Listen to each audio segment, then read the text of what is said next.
তো মাইনাস করেছে, আমরা দেশেই ছিলাম, আর আল্লাহর পক্ষ থেকে এমন মাইনাস হয়েছে 14 গোষ্ঠী সহ দেশের সীমানার বাইরে। লাভ হবে না, এই দেশে আর আসতে পারবেন না, কোনো লাভ হবে না। ট্রাম্পের ছবি নিয়ে আসবেন, এই ট্রাম্প আর বাইডেনের ছবি নিয়ে একবার আসছিলেন। এদেশের মানুষ বাইডেনকেও খায় নাই, ট্রাম্পকেও খাবে না। জুলুমের হিসাব দিবেন। প্রায় 1600 উপরে সর্বশেষ পরিসংখ্যান অনুযায়ী 1650 তাগড়া তাগড়া যুবক ছেলেদেরকে, কচি কচি প্রাণ ছেলে মেয়েদেরকে গুলি করে নির্মমভাবে হত্যা করেছে। এই 1650 আমাদের সন্তানদের হত্যাকাণ্ডের বিচার হবে। যদি কেউ বিচারে গরিমসি করে, তাহলে তাকেও এই দেশের মানুষ ক্ষমা করবে না। বিগত 100 বছরে বাংলার এই মাটিতে এত বড় জালেম, এত বড় ভয়াবহ নির্যাতন, জুলুমের স্টিমরোলার বাংলার মানুষের উপর কোন স্বৈরশাসক চালায় না। মুহতারাম হাজিরিন, এভাবে সিদ্ধান্ত নেবেন। যখন দোদুল্যমানতায় পড়ে যাবেন, দ্বিধাদ্বন্দ্বে পড়ে যাবেন, কনফিউশনে পড়ে যাবেন, তখন দেখবেন কোন পথের সামনে কারা আছে। যেখানে দেখবেন আল্লাহওয়ালারা আছে, যেখানে দেখবেন নেককাররা আছে, যেখানে দেখবেন সৎ মানুষগুলো আছে, আর কিছু বুঝে না আসলেও সৎ মানুষদের সাথে থাকবেন, ভালো মানুষদের সঙ্গে থাকবেন। ইয়া আইয়ুহাল্লাযীনা আমানুত্তাকুল্লাহ ওয়া কুনু মা'আস সাদিকিন। আল্লাহ বলেছেন, তুমি সৎ লোকদের সাথে থাকো, দুনিয়াতেও আমি তোমাকে কামিয়াবি দান করব। ফাদখুলি ফি ইবাদি ওয়াদখুলি জান্নাতি। জান্নাতের মধ্যে আমি সৎ মানুষদের জামাতে বদ্ধ করে তোমাকে জান্নাতে পৌঁছে দেব। থাকবেন তো ইনশাআল্লাহ? দেখেন, আমার বিরুদ্ধে ওদের মূল ক্ষোভের জায়গাটা ছিল এইটাই, যে আমি এই 2022 সাল জুড়ে একটা ওয়াজ করতাম সব জায়গায়। আপনাদের এখানে আমি সেই ওয়াজ করেছি, আপনাদের কারো মনে থাকার কথা। আমি বলেছিলাম তাদের ষড়যন্ত্র হলো আলেম সমাজ থেকে দেশের সাধারণ মানুষকে বিচ্ছিন্ন করা। আমি বলেছিলাম রাজনীতি করেন, ভালো কথা, এমন রাজনীতি করবেন না যে রাজনীতি করতে গেলে আলেমদের সঙ্গে দূরত্ব অবলম্বন করতে হয়।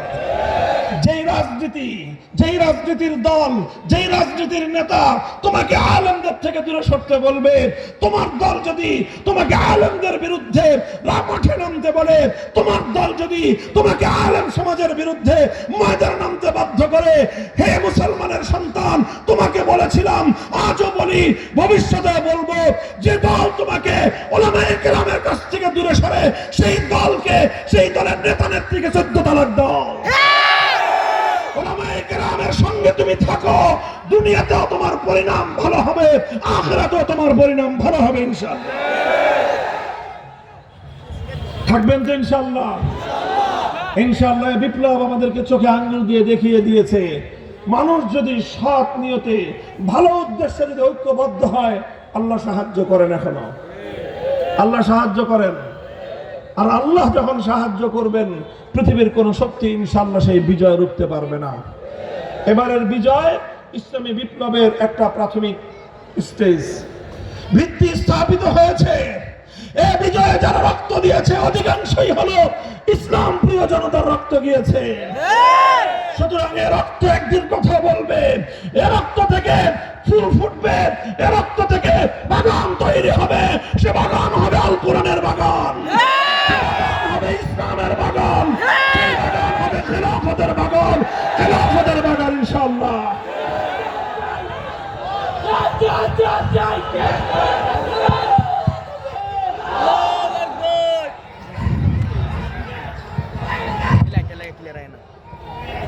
আল্লাহ কবুল করেন, আমিন, তৌফিক দান করেন।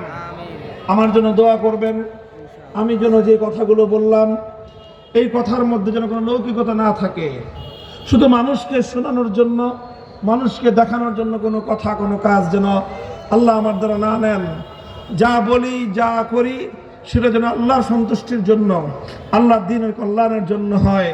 আমাকে যেন আল্লাহ পাক রব্বুল আলামিন ভুল পথ থেকে রক্ষা করেন, সঠিক পথে যেন আল্লাহ আমাকে ইস্তেকামতের সাথে, দৃঢ়তার সাথে জীবনের শেষ মুহূর্ত পর্যন্ত অটল অবিচল থাকার তৌফিক দান করেন।